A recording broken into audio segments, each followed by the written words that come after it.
Mr. President, ladies and gentlemen, our negotiations have been held in a constructive atmosphere of mutual respect. We have very thorough negotiations that were quite useful. I would like to thank once again my American counterpart for the proposal to travel out here to Alaska. It only makes sense that we've met here, because our countries, though separated by the oceans, are close neighbors. So when we've met, when I came out of the plane and I've said, "Good afternoon, dear neighbor, very good to see you, in good health, and to see you alive," I think that is very neighborly. And I think that's some kind words that we can say to each other. We're separated by the Strait of Bering, though there are 2 islands only between the Russian island and the U.S. island. They're only 4 kilometers apart. We're close neighbors, and it's a fact. It's also important that Alaska has to do with our common heritage, common history between Russia and the U.S., and many positive events have to do with that territory. Still, there is tremendous cultural heritage back from the Russian America. For example, Orthodox churches and a lot of more than 700 geographical names of Russian origin. В ходе Второй мировой войны именно на Аляске начиналась легендарная авиамагистраль для поставок боевых самолетов и другой техники по договору Ленд-Лиза. Это был опасный, сложный маршрут над громадными ледяными пространствами. Но летчики и специалисты 2 стран делали все, чтобы приблизить победу, рисковали, отдавали свои жизни в общей победе. Вот я сейчас только что был в городе Магадане, в России, там памятник стоит российским и американским летчикам. И флаг на памятнике российский и американский. Я знаю, что и здесь тоже есть такой же памятник. На военном кладбище всего в нескольких километрах отсюда захоронены советские пилоты, погибшие при выполнении той героической миссии, признательные американским властям и гражданам за бережное отношение к их памяти. Это выглядит достойно и благородно. Мы всегда будем помнить другие исторические примеры, когда наши страны вместе громили общих врагов в духе боевого товарищества и союзничества, оказывали друг другу помощь и поддержку. Это наследие, уверен, будет нам помогать восстанавливать, выстраивать взаимовыгодные, равноправные связи уже на новом этапе, даже в самых непростых условиях. Как известно, российско-американские встречи в верхах не проводились более 4 лет. Это большой срок. Минувший период был очень непростым для двухсторонних отношений. И, скажем прямо, они скатились до самой низкой точки со времен Холодной войны. И это не идет на пользу ни нашим странам, да, и миру в целом. Очевидно, что рано или поздно нужно было выправлять ситуацию, переходить от конфронтации к диалогу. И в этом плане личная встреча глав 2 государств реально назрела. Конечно, с условием серьезной и кропотливой подготовки. И такая работа в целом была проделана. У нас с президентом Трампом установились очень хорошие прямые контакты. Мы неоднократно и откровенно разговаривали по телефону. К нам, как известно, в Россию несколько раз приезжал спецпредставитель президента США, господин Витков. Регулярно контактировали наши помощники и главы внешнеполитических ведомств. Как вы хорошо знаете, понимаете, одним из центральных вопросов стала ситуация вокруг Украины.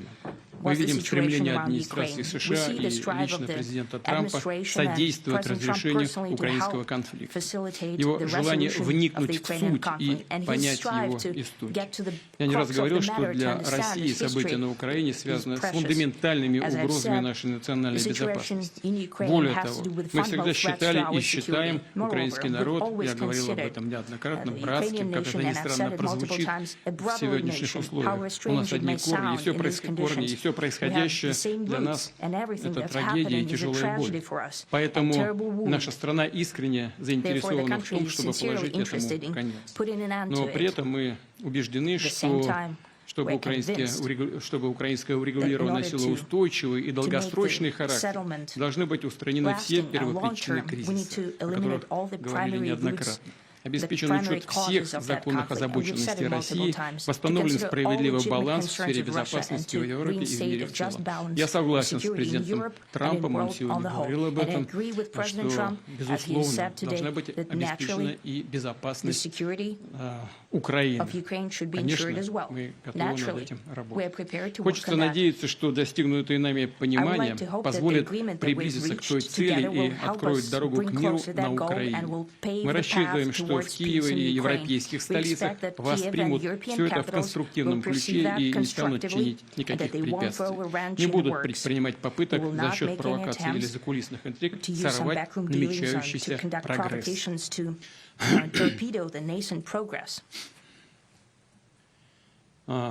Кстати, с приходом новой администрации США двусторонний товарооборот начал у нас повышаться. Все это носит пока такой символический характер, но все-таки плюс 20%. Я говорю о том, что у нас много интересных направлений для совместной работы. Очевидно, что российско-американское деловое и инвестиционное партнерство имеет огромный потенциал. России и США есть что предложить друг другу в торговле, энергетике, цифровой сфере, высоких технологиях и освоении космоса. Актуальным видится их взаимодействие в Арктике, возобновление межрегиональных контактов, в том числе между нашим Дальним Востоком и американским западным побережьем. В общем, нашим странам важно и нужно перелистнуть страницу и вернуться к сотрудничеству. Символично, что неподалеку на границе России и США, как я уже говорил, проходит так называемая линия перемены дат, где можно буквально перешагнуть из вчера в завтра. Надеюсь, что у нас так и получится в политической сфере.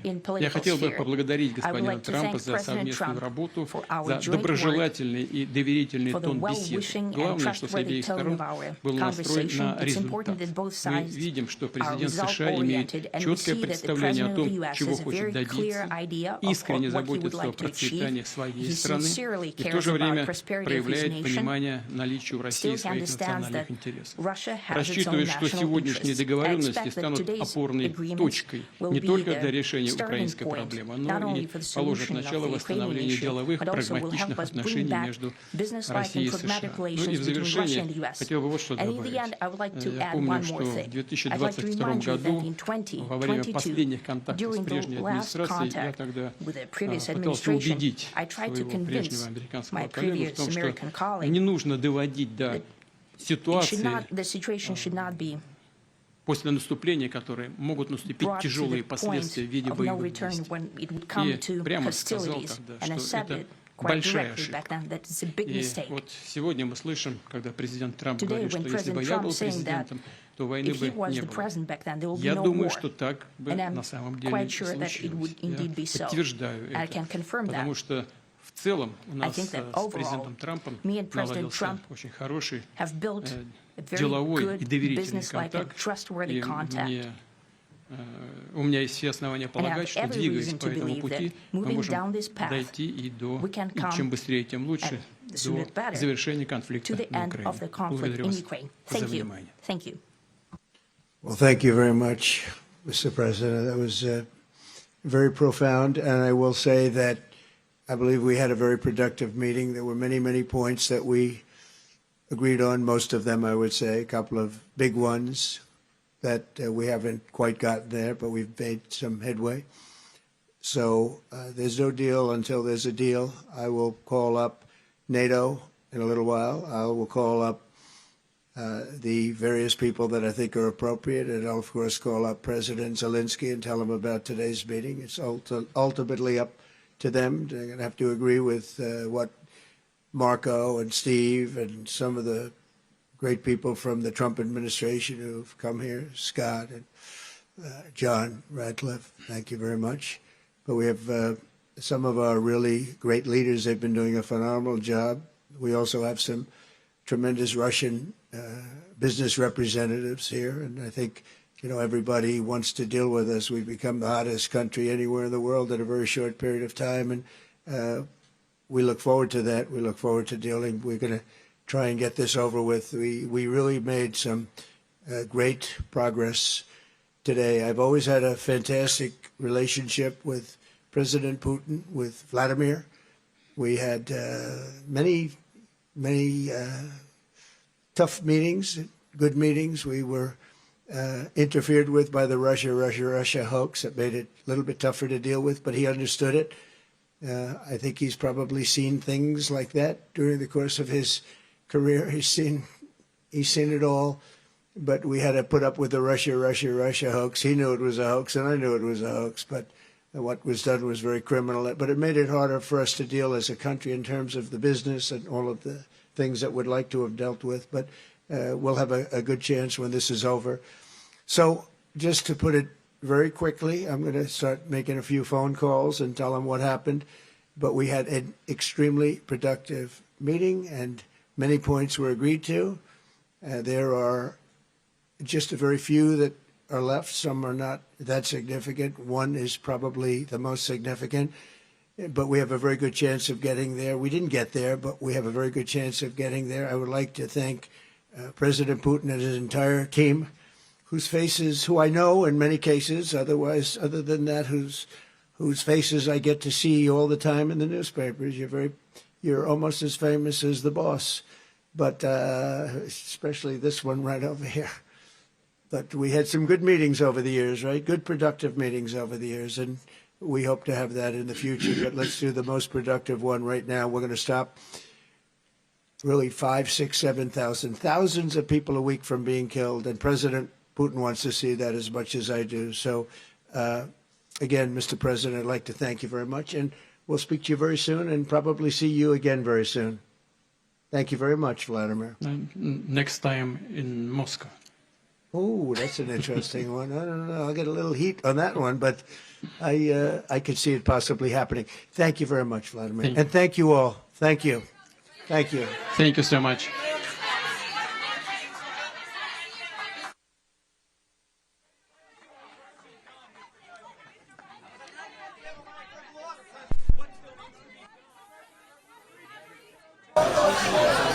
We didn't get much in terms of specifics, but my colleague, CBC's Lindsay Duncombe, who is in Anchorage, has been listening alongside with us. So, Lindsay, I mean, I'll hand it over to you. What was the key takeaway for you from what we just heard? I personally thought it was going to go much longer and that they were going to take questions from reporters.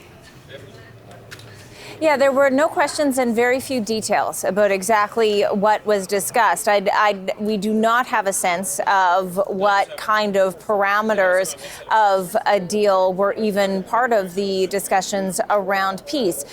We did hear both leaders praise each other and talk about turning a page from Vladimir Putin, going back to the way things were before he started the war in Ukraine, without any details around what steps would be taken to bring that peace. It was interesting to hear the President of the United States say there's no deal until there is a deal. So very much saying that immediately following this press conference, he would be speaking to President Vladimir Zelensky of Ukraine, as well as European leaders. Some pointed remarks from Putin directed specifically at Europe, saying that he would expect that Europe not torpedo the progress that was made.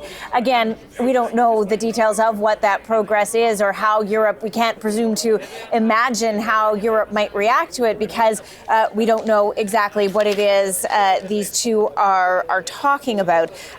Interesting that you would hear the president of Russia refer to Ukraine as a brotherly nation. He commented on how strange that was, with same roots and a terrible wound. Of course, Putin is the aggressor in this war. It was the Russian forces that launched a full-scale invasion of Ukraine back in 2022. And I think the biggest takeaway of what we saw today was the spectacle. It was watching Vladimir Putin be welcomed into the United States with the respect of a statesman, something he has long wanted, and without understanding what steps will be taken to end the fighting, it's hard to really make an assessment because we don't really know what's going on there. about what we witnessed today at the airport, where both these leaders got into the same vehicle. That caught a lot of people off guard, especially when the relations between the United States and Russia have not been at their best. These are adversaries. These two men might be wanting to work together, but from a State Department perspective, these are adversaries. What does that symbolize in terms of the two men getting into the vehicle together, being so friendly with each other? Well, we've seen from Donald Trump consistently with some variation leading up to the summit in the past few weeks, someone who was a great admirer of Vladimir Putin. And that was true in his first administration. And I think both of these men share an admiration for the strength of leadership. So I think that that's on par with what we could expect. Again, with so few details in terms of what they actually discussed along the deal, it's tough to assess who might have come out ahead here. But certainly when you see those pictures, you know, Vladimir Putin is a pariah in the eyes of Europe for starting the war in Ukraine. If he were to land in more than 100 countries rather than a red carpet, there's a chance he could walk away in handcuffs, because he is been identified by the International Criminal Court, of which the United States is not a signatory, as being accused of war crimes over what's happening in the United States. What Putin wanted out of this summit was to be welcomed back into the fold, into as a great state. And certainly with the pictures we saw and the welcome he did get from Donald Trump, the United States seems to be assisting in that shift. For what purpose and with what discussions were happening in terms of what this may mean for ending the killing in Ukraine, we simply don't know. We do know that ending the war in Ukraine is something that Donald Trump has long wanted to do. He promised that it would happen within a day when he was running for his second term in office. He's also talked about wanting to get a Nobel Peace Prize. So all of this plays to that story. We just don't really have any indication of the substance. Okay, CBC's Lindsay Duncombe in Anchorage, Alaska. Lindsay, thanks so much. Okay, for further analysis, we're now joined by CBC's Katie Simpson, who is in Ottawa, and CBC's David Common, who's joining us from Toronto. Great to see you guys. Thanks for making some time for us. Thanks. It's good to be here.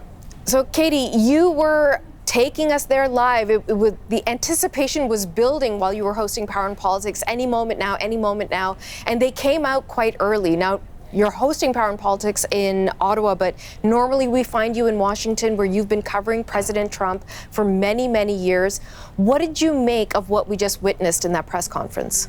Well, if there had been some expectations that a deal was going to be reached, that expectation was not met. Donald Trump saying that there's no deal until there is a deal.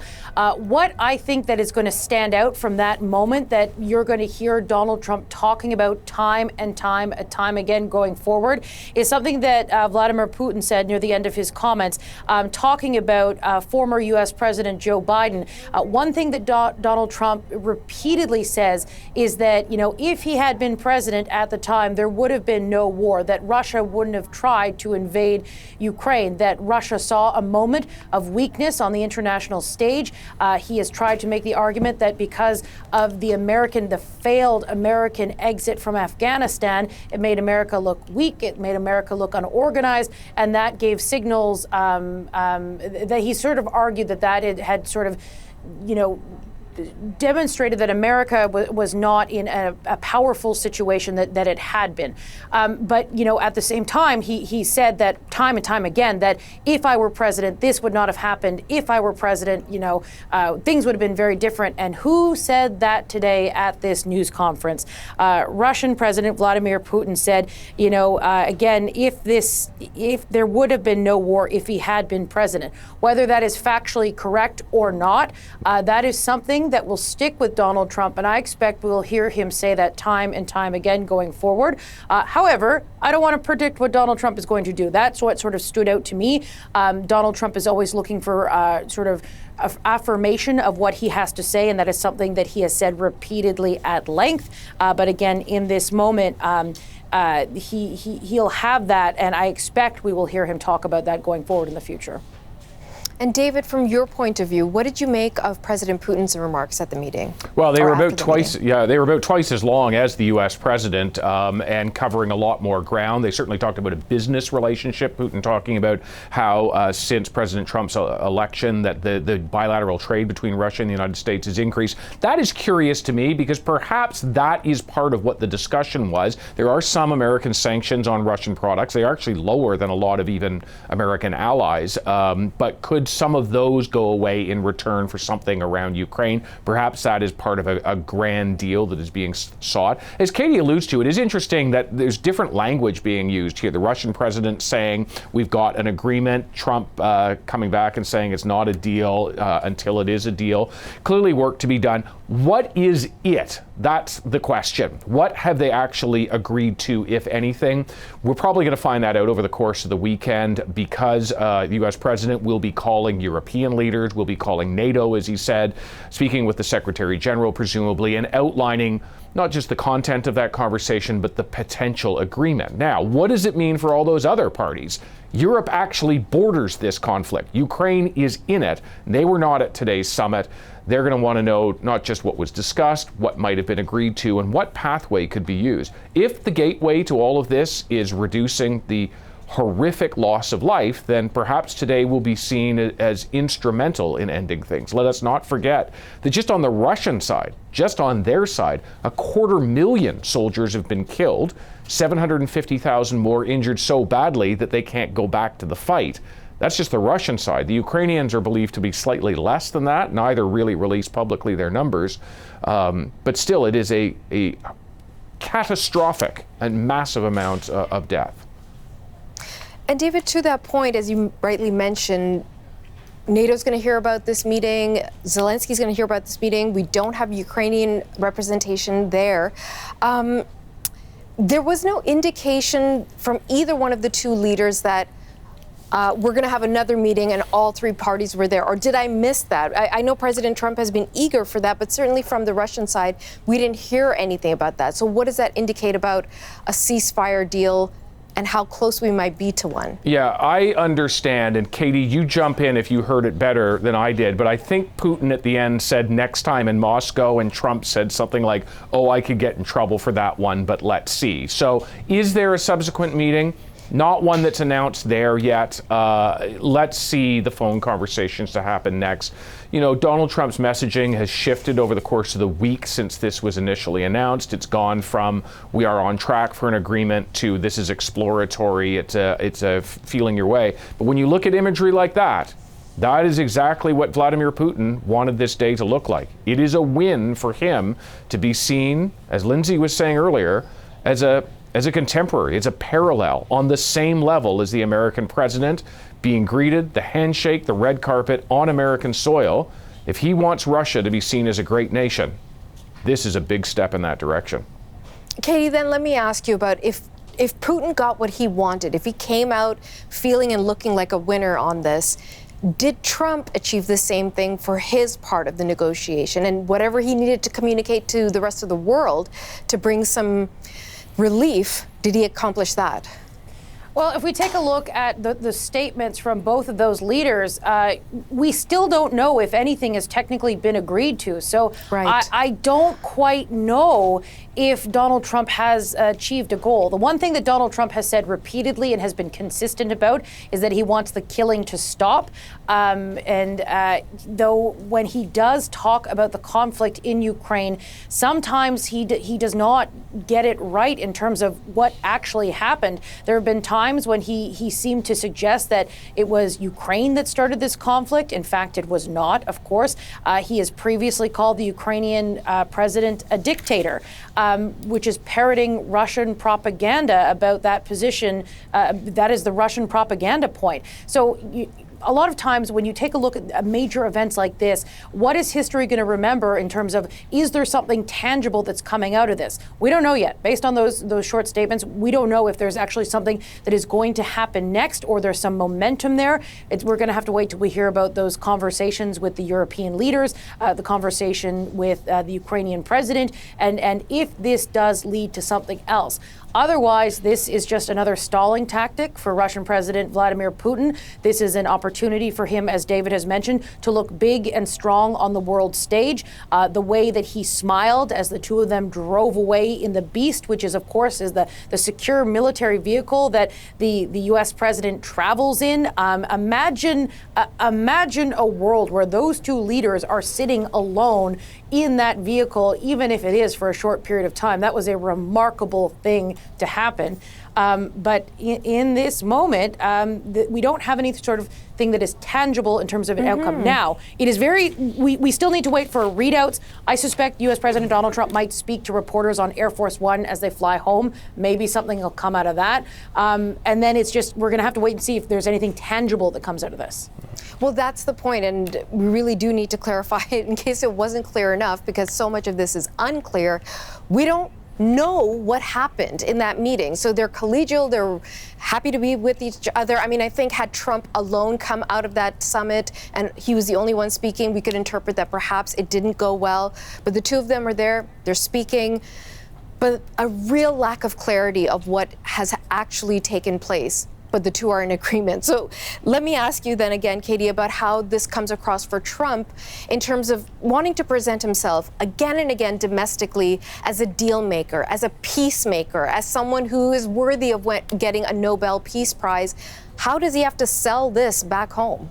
So the domestic politics angle to this in the United States, that's what actually stood out to me the most at this, because as we heard from Lindsay before, and as we've heard from David as well, we don't know what came out of this yet. It's going to take some time. There wasn't anything to just come forward and announce, so that's going to take a minute. But the domestic politics angle of this is going to be fascinating. Donald Trump brands himself as a peacemaker. He very badly wants to be nominated for a Nobel Peace Prize, and to his credit, he has repeatedly said he wants the killings to stop. Though when he talks about who is responsible for the killings, that's where the conversation at times can sort of veer from reality, if we were to put it that way. In terms of the domestic politics of this, if this is the starting point to some sort of lasting peace, or if this is a starting point toward momentum, then maybe Donald Trump can lean into that, and maybe Donald Trump can have something that's a win out of this. But what I think is the winning point for him when it comes to his domestic sort of politics is the weapon that basically Vladimir Putin gave him to sort of go after U.S. President Joe Biden. It's something that Donald Trump does often. He sort of blames all of the woes of the world right now, the difficult situation, not just with the war in Ukraine, but the ongoing conflict in the Middle East. He blames it all on weakness at the feet of U.S. President Joe Biden. So when Vladimir Putin stands there and says, essentially that Donald Trump was right, that there would be no war if he had been the president, that all feeds into sort of the bigger picture narrative Donald Trump has created about how, he's the only one who can stand up for American interests. He's the only one that can have peace on the world stage. And it feeds even bigger sort of conspiracy theories that U.S. President Donald Trump talks about when it comes to how he lost the U.S. election. He doesn't acknowledge that he lost the U.S. election. He has at times,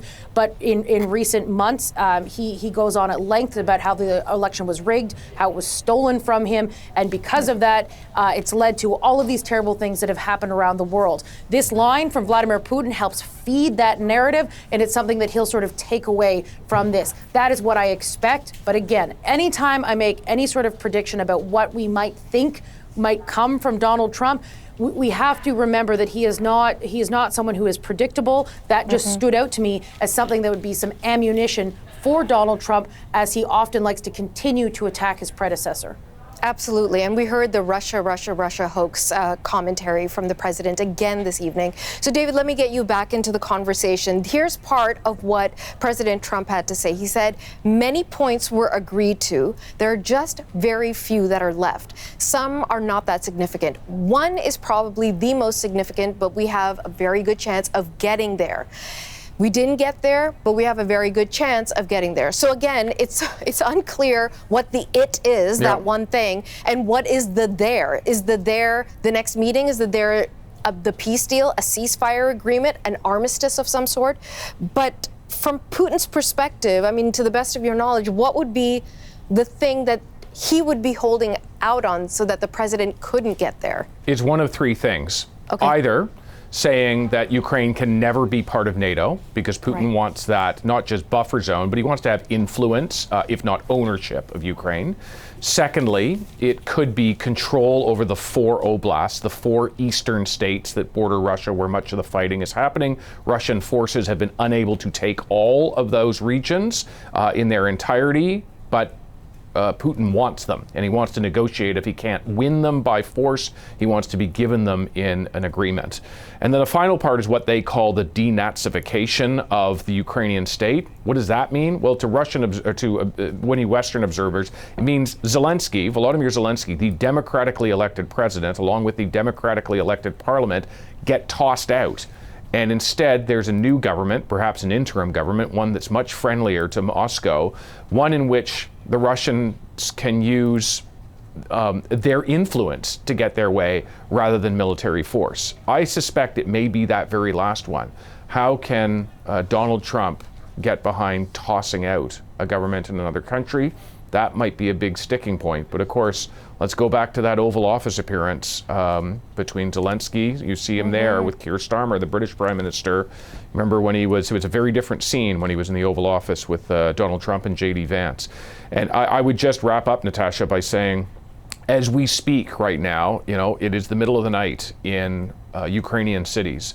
Almost certainly, Russian drones are hitting buildings and blowing up and killing people as we speak.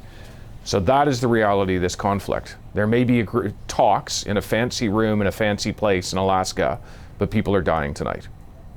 David, I know you're wrapping it up, but I do want to ask you one more question, which is, with all of this in mind, if Putin was able to successfully insist that Ukraine is not going to be at this meeting, and President Trump said, okay, and if Putin insists that the next meeting with whomever has to happen in Moscow, what's your sense? Would Zelensky, if he is permitted or invited to come to this thing, he would go to Moscow? I don't see how the Ukrainian president could not go if he was invited to ceasefire talks, particularly because although the Americans sell weapons to the Ukrainians via the Europeans now, they still rely on not just the American weapons, but the American intelligence needed to operate those weapons. So I don't see how he could not, go to something like that. But the question is whether he would even be invited. Whether the Europeans, again, who are neighbors to this conflict and have been providing money and weapons to the Ukrainians as well, whether they would be part of it. And it goes back to, and Katie's talked about this earlier today, the way in which Vladimir Putin wants to be seen as a great leader of a great nation. He wants the Soviet Union back, the way in which it was when Ukraine was part of Russia. Putin has spoken repeatedly about how Ukraine is not an independent country. He views it as part of Russia, that it always has been, that it's never been away, that it is right now, and it should remain thus. And he wants that reality back. That's a very difficult place to negotiate from. Okay, and Katie, very quickly, final word to you on what you hope to hear. If we do hear from President Trump on Air Force One as he's heading back to Washington, what do you hope comes out of any questions and answers at that point? Well, perhaps to get better insight into what actually happened in the room and what those conversations actually entailed. I think the big thing going forward is going to be what we learn from the conversations that the American officials have with European officials, with Ukrainian officials, if we get a sense of whether there might actually be some momentum towards some sort of agreement that could lead to peace, so that that people are not killed, so that Russia's violent attacks on Ukraine begin to stop.